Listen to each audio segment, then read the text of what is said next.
Hello everyone, welcome to my Disha academy. और एक बार फिर से मैं ऋषभ पांडे स्वागत करता हूं आप सबका द हिंदू के इस लाइव सेशन में।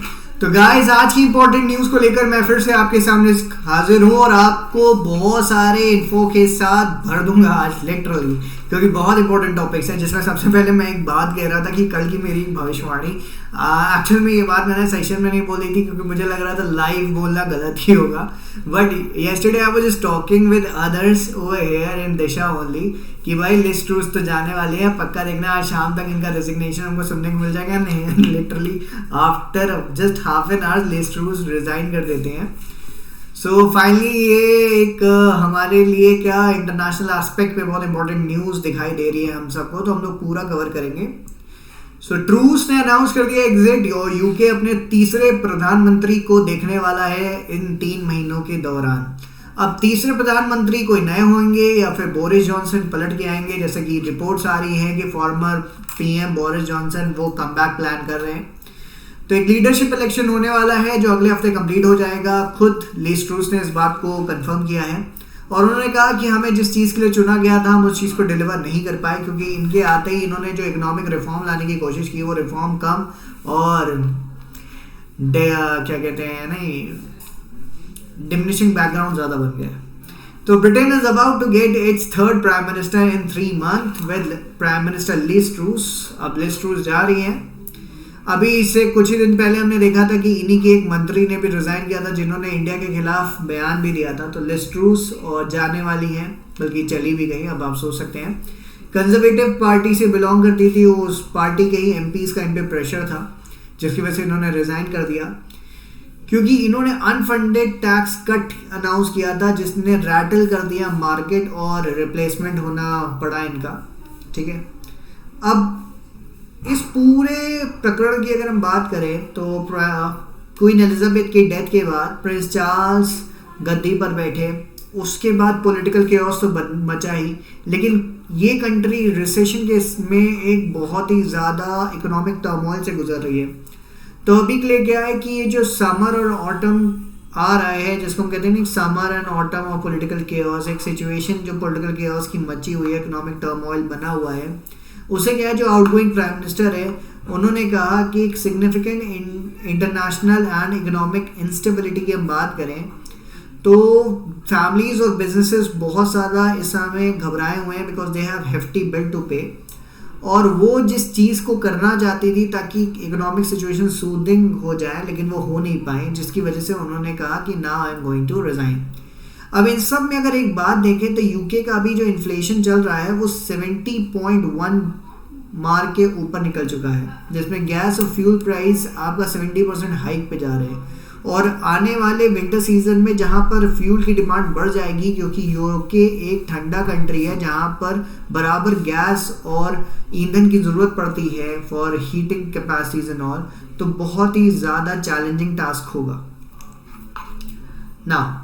नेक्स्ट आगे अगर हम बात करें, PM launches new mission to combat climate change. अब ये लाइव इवेंट या मिशन लाइव प्रधानमंत्री मोदी ने लॉन्च किया UN general secretary Antonio Guterres के प्रेजेंस में। तो एंटोनियो गुटेरेस के प्रेजेंस में जब लाइव इवेंट प्रधानमंत्री ने लॉन्च किया तो ये कोई आज की बात नहीं है। COP यानी कि कॉन्फ्रेंस ऑफ पार्टी 26 में ही ये बात हो गई थी कि भारत एक नया तरीका निकाल रहा है जिसमें लोग अपनी दिनचर्या में बदलाव करके अपनी लाइफ का फुल फॉर्म उन्होंने बताया लाइफस्टाइल फॉर एनवायरनमेंट, यानी कि सभी लोग दुनिया भर में सभी लोग, केवल भारतीय नहीं, अपनी लाइफस्टाइल में कुछ ऐसे बदलाव करें जैसे कि रूम से निकलते समय लाइट स्विच ऑफ कर देना, रिन्यूएबल चीज़ें यूज़ करना, साइकिलिंग करना, व्हीकल्स को कम यूज़ करना, पेट्रोल और गैस पर निर्भरता अपनी ख़त्म करना, ग्रीन फूड खाना, किलिंग ना करना जिससे एनिमल स्पीशीज़ पर किसी तरीके का दिक्कत ना है। तो ऐसे हैबिट्स, ऐसी लाइफस्टाइल जीना शुरू करना जो एनवायरनमेंट के लिए अच्छी हो। तो इस चीज़ को अब पूरे एक वर्ल्ड लेवल पर कहते नहीं लॉन्च करते हुए एंटोनियो गुटेरेस के साथ कल केवड़िया में ये इवेंट हुआ स्टैच्यू ऑफ यूनिटी के पास। अब इसमें क्लाइमेट चेंज, ग्लोबल वार्मिंग को मेन चैलेंज बताते हुए प्रधानमंत्री ने अंडरलाइन किया मिशन लाइफ को और कहा कि हम लोग इसी लाइफस्टाइल चेंज के साथ क्लाइमेट चेंज को कॉम्बैट करेंगे, और सभी कंट्रीज़ को भी उन्होंने कहा कि सबको ये काम करना चाहिए। तो बेसिकली ये जो लॉन्च था गुजरात से एक इम्पॉर्टेंट था, क्योंकि गुजरात बन जाती पहली स्टेट जिसने इनिशिएट किया measures in the direction of renewable energy and climate protection. Alright, now आगे अगर हम बढ़ें और न्यूज़ जो हमारे यूपीएससी के एस्पेक्ट में इम्पोर्टेंट है वो हमें फिर मिलती है पेज नंबर 10 पर, जो कि एडिटोरियल का पेज है। बीच में इस बार बहुत सारे हम कह सकते हैं स्पॉटलाइट और एड के पेजेस जोड़ दिए गए हैं। फिलहाल के लिए हम लोग सीधा एडिटोरियल के पेज पे पहुंचते हैं और देखते हैं कि इम्पोर्टेंट एस्पेक्ट क्या है। अब इम्पोर्टेंट न्यूज़ यहाँ पर है check no balance. Check no balance को अगर हम ध्यान दें, अब देखो यहाँ पर बोला जा रहा है चेक्स, किसी चीज़ की चेक करने की बात हो रही है, और नो बैलेंस मतलब किसी तरीके की बैलेंस नहीं है, अस्थिरता की माहौल है, कैसा है क्या है पढ़ते हैं। India must look at all it's options, मतलब भारत को अपने सारे ऑप्शंस पर ध्यान देना चाहिए कि क्या कर सकते हैं हम लोग better with China to ensure listing of terrorist, क्योंकि भारत कई बार टेररिस्ट को लिस्ट करने के लिए प्रपोजल आया यूनाइटेड नेशन जनरल असेंबली में, और यूनाइटेड नेशन जनरल असेंबली भी किसकी, यूएनएससी की, यूएन सिक्योरिटी काउंसिल। अब यूएन सिक्योरिटी काउंसिल में बहुत बार जब चाइना इस बिल को रोक देता है, जब भी भारत लाता है किसी टेररिस्ट को नेम करने के लिए यूएन हिट लिस्ट में, तो वहाँ पर इंडिया के लिए हो जाता है कि इंडिया को डिप्लोमेटिकली इस चीज़ को अब सॉल्व करना चाहिए। Now China's decision to block 2 proposal, China ने भी एक के बाद एक 2 प्रपोजल को ब्लॉक किया था, एक ट्यूसडे को एक वेडनेसडे को, जब इंडिया और यूनाइटेड स्टेट्स दोनों ही लश्कर तैयबा कमांडर के खिलाफ ये प्रपोजल्स आए, ठीक है। और कहाँ लाई, यूनाइटेड नेशन सिक्योरिटी काउंसिल में, जिसमें एक लिस्ट आती है 1267 टेरर लिस्ट, और इसमें वो लोग एनलिस्ट कराना चाहते थे टेररिस्ट को, लेकिन चाइना ने कर दिया इस बिल को ब्लॉक। अब अगर जून से बात करें, since June new Delhi and Washington have made 5 such proposal. New Delhi और वॉशिंगटन ने 5 ऐसे प्रपोजल किए with China placing hold on each. China ने हर बार ऐसे प्रपोजल पे क्या किया, होल्ड लगा दिया। इसमें क्या होता है, now this includes Jaish e Mohammed chief Masood Azhar. कब कब किया, जैश ए मोहम्मद के जो चीफ हैं मसूद अजहर, उनके भाई रऊफ असगर, और लश्कर तैयबा के लीडर अब्दुल रहमान मक्की हाफिज सईद के ब्रदर इन लॉ हैं। 26/11 के जो हैंडलर हैं साजिद मीर, और लेटेस्ट लिस्टिंग रिक्वेस्ट जो आई है वो तलहा सईद के लिए आई है, जो हाफिज सईद के बेटे हैं, और शाहिद महमूद जो चार्ज हैं with recruitment of collection of funds for the terror group. तो ये सारे ही लोग यहाँ पर टेररिस्ट हैं, और इन टेररिस्ट के खिलाफ भारत ने एक प्रपोजल लाया था कि इनको लिस्ट कर दिया जाए यूएन सिक्योरिटी काउंसिल में 1267 टेरर लिस्ट में। और इस बिल को एक तरीके से कह सकते हो बैकअप, या इस बिल को साथ में लेके आने वाला कौन, वॉशिंगटन यानी कि यूनाइटेड स्टेट्स था। चाइना ने कर दिया इन बिल्स को ब्लॉक, ताकि ये लोग ना बन पाए हिट लिस्ट में, मतलब 1267 टेरर लिस्ट जो है यूएन सिक्योरिटी काउंसिल के, इसमें इनका नाम शामिल ना हो। अब ये सभी आदमियों की अगर हम बात करें, each of these men have been listed as designated terrorist in India. Bharat में डेजिग्नेटेड टेररिस्ट के तौर पर लिस्टेड है। इंडिया की UAPA unlawful activities prevention act में, टेररिस्ट की जो एक्ट है उसमें, और यूके की federal bureau of investigation FBI के द्वारा जो US ट्रेजरी की लिस्ट है उसमें भी सभी के ऊपर रिकॉर्ड है पिछले 2 दशकों में बहुत सारे टेरर एक्टिविटीज़ और अटैक्स के इन्वॉल्वमेंट में। और ये बेसिकली 2 ऑर्गेनाइजेशंस की तरफ से अटैक्स थे, एक लश्कर तैयबा और एक जैश ए मोहम्मद। दोनों ही ऑर्गेनाइजेशन बैंड है यूएन के द्वारा, और इन लोगों ने जो स्ट्राइक्स किया वो बेसिकली इंडिया में किया, जिसमें IC 814 हाईजैक था, पार्लियामेंट अटैक था, मुंबई में 26/11 अटैक था, पठानकोट इंसिडेंट था, उरी अटैक, पुलवामा अटैक। लेकिन तब भी चाइना का रिस्पॉन्स क्या रहा, चाइना ने सभी रिक्वेस्ट को कंसिस्टेंटली रिकैल्सिट्रेंट किया और उसने होल्ड लगा दिया प्रपोजल्स पे जो लाए गए, रिगार्डलेस कि वो कहीं ना कहीं ग्लोबल काउंटर टेररिज्म स्पेस में जो उसने अपनी बात रखी कि हम काउंटर करेंगे वो उसको कर नहीं रही है। तो new Delhi has forcefully criticised as a political bias toward Pakistan to stymie the process. बार बार चाइना का जो ये बर्ताव है इसको न्यू दिल्ली ने काफ़ी ऑब्जेक्ट करते हुए कहा कि बार बार चाइना ही करके टेररिज्म को प्रमोट कर रहे हैं। फिर उन्होंने कहा given the situation India has 3 clear choices. India के पास 3 क्लियर चॉइसेस है। The government can abandon the efforts until China can be persuaded to change its stand. or it can continue to bring terror listing proposals to the UN knowing they will be blocked by China, but showing that China is indeed misusing its power as a permanent member.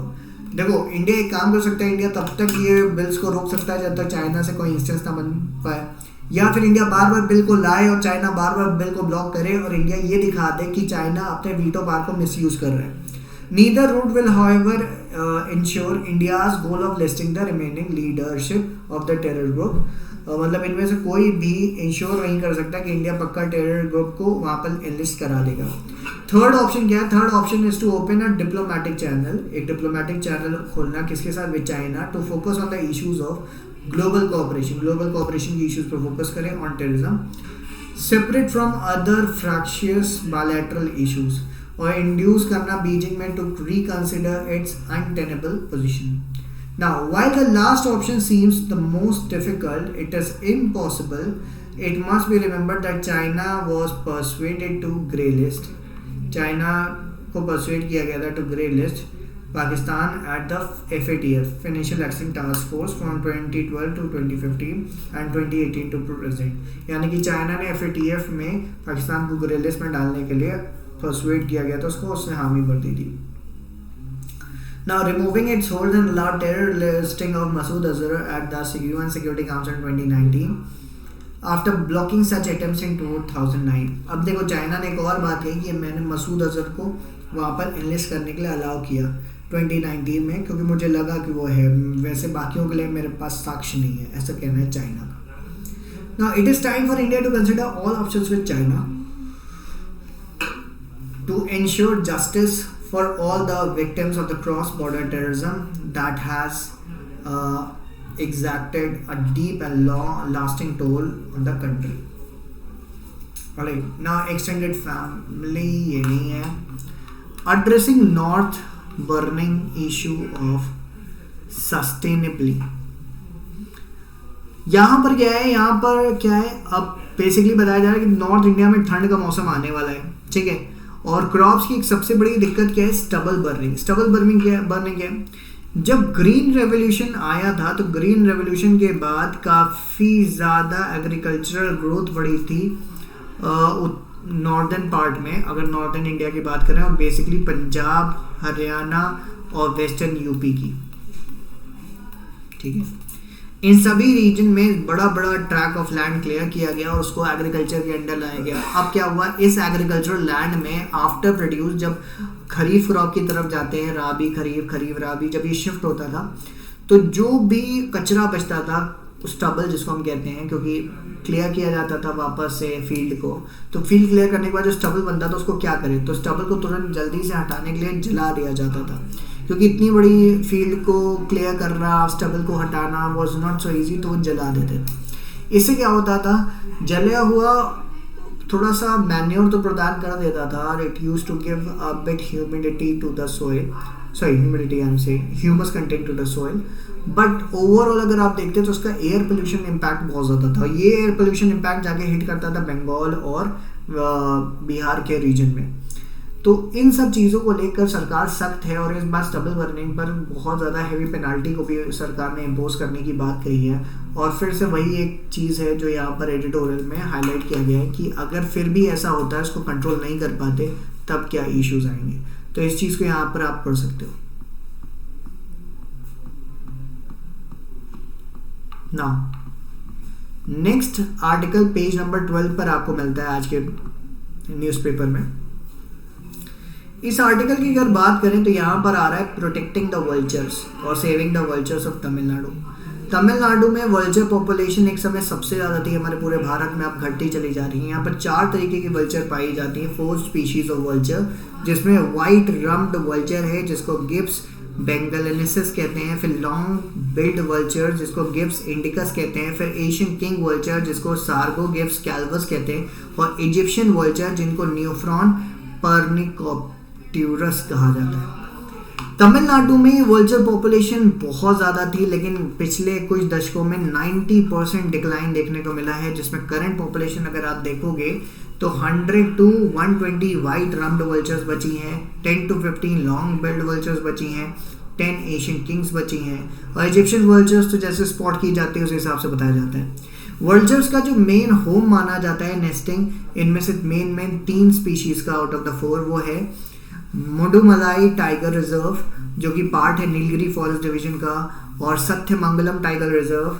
ये crucial strong hold हैं south India में vultures के। Occasional migration जो Himalayan griffon vulture का होता है या सिनरस vulture का होता है वो भी यहाँ पर पाए जाते हैं।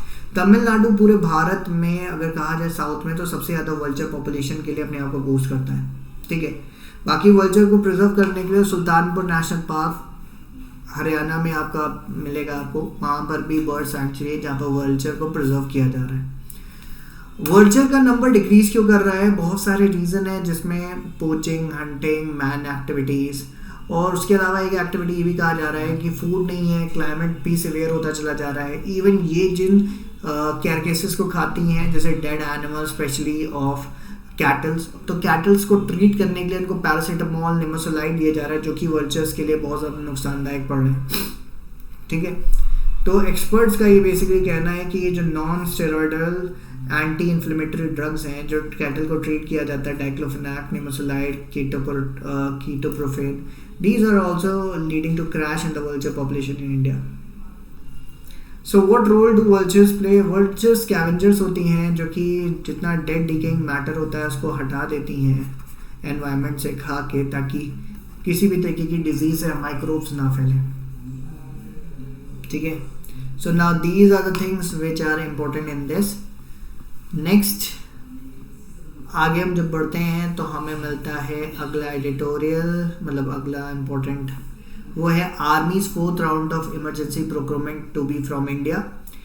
इस बार अगर आप देखें तो हमारा डिफेंस एक्सपो में भी हमने बहुत ज़्यादा गेन किया, 30% इंक्रीमेंट दिखाई दिया इस बार के बिजनेस में जो डिफेंस से हमने प्रोक्योर किया है। उसके बाद army chief general Manoj Pande ने कहा कि डोमेस्टिक इंडस्ट्री इस बार सप्लाई करेगी इमरजेंसी प्रोक्योरमेंट, और ये 4th इमरजेंसी प्रोक्योरमेंट होगा जो हम अपने डोमेस्टिक इंडस्ट्री से प्रोक्योर करने वाले हैं।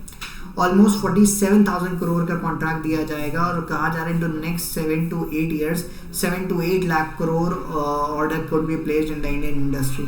तो इंडियन इंडस्ट्री काफ़ी ज़्यादा तरीके से ग्रो कर रही है, so that's an important thing. So now the session was this much, बाकी हम लोग मिलेंगे नेक्स्ट सेशन में। Till then thank you everyone, thanks a lot and God bless you.